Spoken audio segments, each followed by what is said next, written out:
Vous dire que la balkanisation n'est pas une illusion. Mais je voudrais aller dans les faits. Je vais vous lire certaines déclarations, et des intellectuels et des hommes politiques. Je laisserai aux autres pour qu'il y ait un débat de fond. Il y a un auteur, un écrivain, un romancier britannique, John le Carré. C'est un des grands.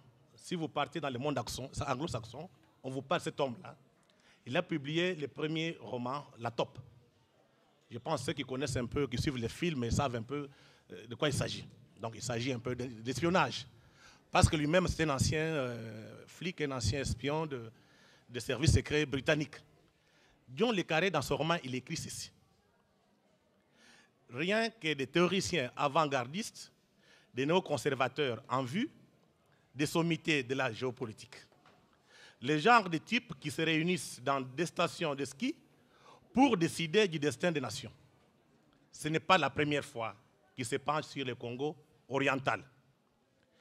Qu'est-ce qu'ils voyaient? L'anarchie comme résultat des prochaines élections, les Chinois qui grattent à la porte pour rafler les matières premières. Alors que faire? Les Congolais n'aiment pas les Américains et c'est réciproque. De leur côté, les Rwandais méprisent les Congolais. Ils sont disciplinés et surtout efficaces. Alors, le plan américain, c'est consolider la présence économique et commerciale du Rwanda au Congo oriental jusqu'à la rendre incontournable. Ce qu'ils veulent, concrètement, c'est une annexion en douceur et ils comptent sur un coup de main de la CIA. Je passe à la deuxième personnalité, mais cette fois-ci, c'est un politique. Il s'agit de M. Frest Williams, ancien président de la sous-commission du Sénat américain sous l'administration Bill Clinton en 2001. Que dit Williams? Selon Williams, la frontière congolaise serait la source de stabilisation tant par les forces internes que par les forces externes, dont l'objectif consiste à favoriser le découpage du pays en cinq États indépendants.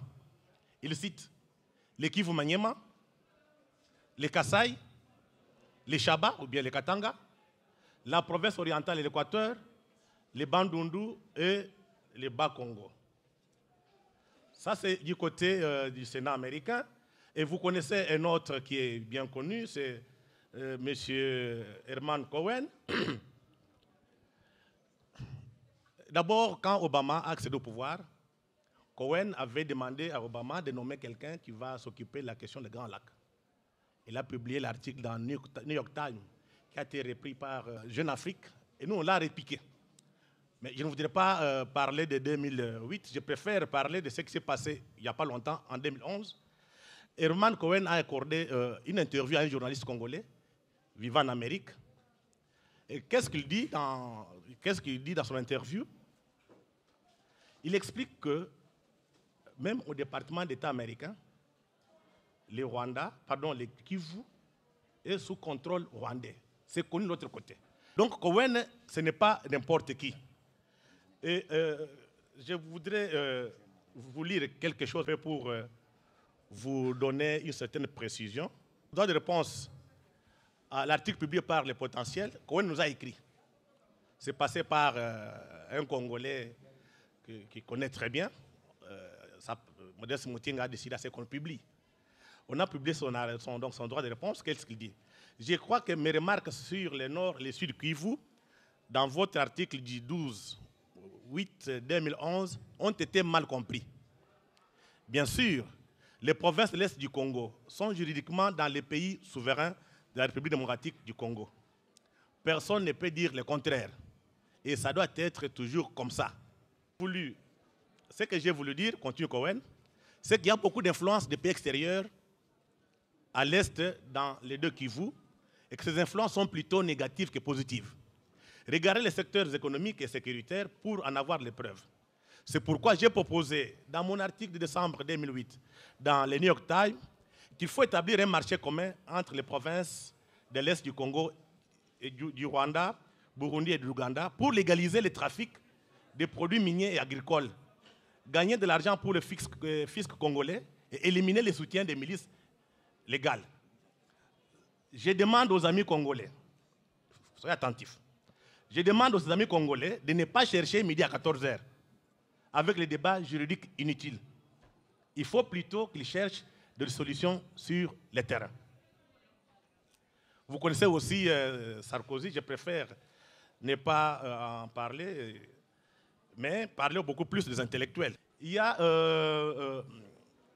une institution un peu intellectuelle, Brookings Institution, qui avait publié un article dans le journal Global Poverty dans le cadre du développement de l'Afrique. Pour cette institution, plusieurs causes seraient à la base du retard que connaissent plusieurs pays africains. Il s'agit de l'étendue géographique, de la densité démographique, des ressources naturelles et de la montée du cynisme. Pour cette institution, plus un pays est grand, plus la gouvernance est difficile. Il en est de même du nombre élevé de la population. Cette situation se répercute ensuite sur la gestion des ressources naturelles et favorise les conflits interethniques. Pour eux, seuls les petits États sont bien gouvernés en Afrique. Les pays tels que le Nigeria, le Soudan, l'Angola, la RDC, tellement qu'ils sont grands, ce qui explique qu'il y a des problèmes pour leur gouvernance. En dépit de ce qu'ils ont publié, il y a encore des grands, je dirais, intellectuels qu'on peut connaître ici. Il s'agit du professeur Jeffrey Herbers. Il est chef de chaire à l'université de Miami, dans l'État de Ohio, en Amérique. Et un autre, Greg Mills, lui dirige la fondation Braintrust, basée à Johannesburg, en Afrique du Sud. Ils ont publié un article dans une revue scientifique en disant que le Congo n'existe pas. Et ils ont demandé aux politiques, aux intellectuels, aux ONG de reconnaître les faits. Pour eux, d'ailleurs, dernièrement, ils étaient en Zambie, les mêmes personnes, ils ont invité le prof Bioya, mais il n'est pas parti. Ils ont le même discours de dire que le Congo est trop grand, et il est mal géré, il faut le diviser.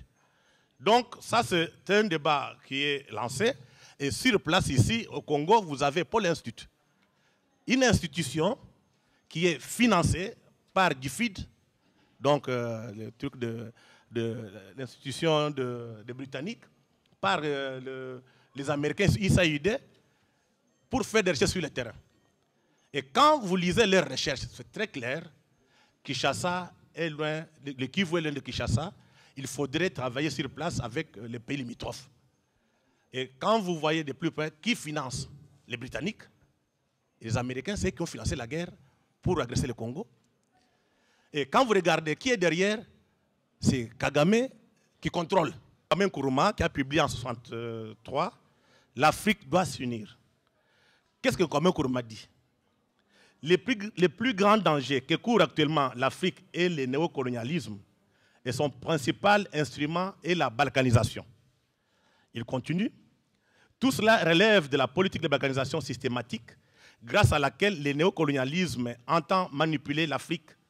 Cette politique peut être en fait plus dangereuse pour nos légitimes aspirations à l'indépendance économique et politique.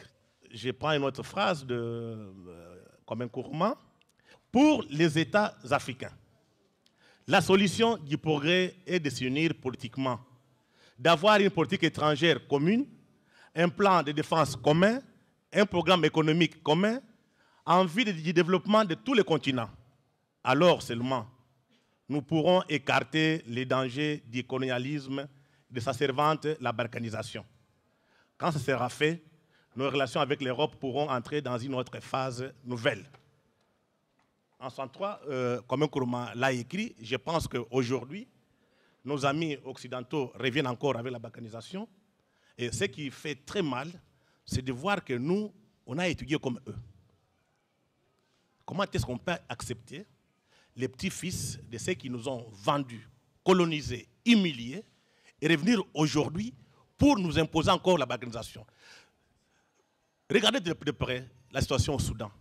Quand on parlait, les gens pensaient que c'était une illusion, le Soudan divisé en deux.